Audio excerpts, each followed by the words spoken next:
Halo semua, saya Kamila Mutia dari kelas 10-12 akan mempresentasikan materi tentang virus. Pertama-tama saya akan membahas apa itu virus. Jadi virus itu adalah mikroorganisme patogen atau organisme yang bisa membuat kita terkena penyakit dengan ukuran yang sangat kecil, yaitu hanya sebesar 25-300 mm, dan mereka itu nggak bisa bereplikasi kalau nggak ada inangnya. Virus memiliki dua sifat, yang pertama sifat hidup atau seluler, dan yang kedua sifat yang mati atau aseluler. Sifat hidup itu di mana virus memiliki asam nukleat dan mereka dapat melakukan reproduksi. Sementara sifat yang mati, virus itu dapat dikristalkan dan tidak melakukan metabolisme sel. Berikut ini adalah struktur virus, di mana terdiri dari kepala, kapsid, leher, dan juga ekor.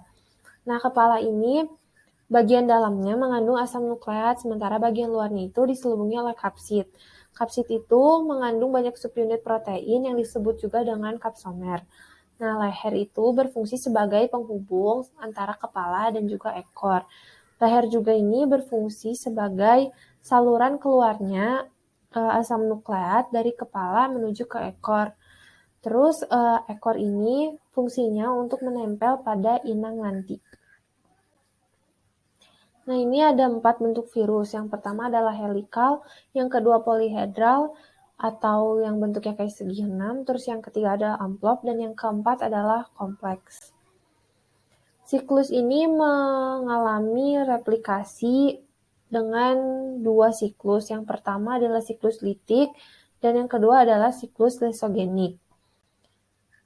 Siklus litik ini terdiri dari 5 tahapan. Tahapan yang pertama itu adalah absorpsi, di mana reseptor akan menempel pada sel inangnya.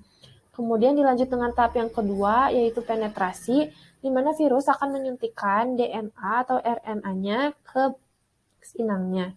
Terus yang ketiga adalah tahapan sintesis, di mana di sini virus akan menghancurkan DNA sel inang. Terus yang keempat adalah tahap perakitan.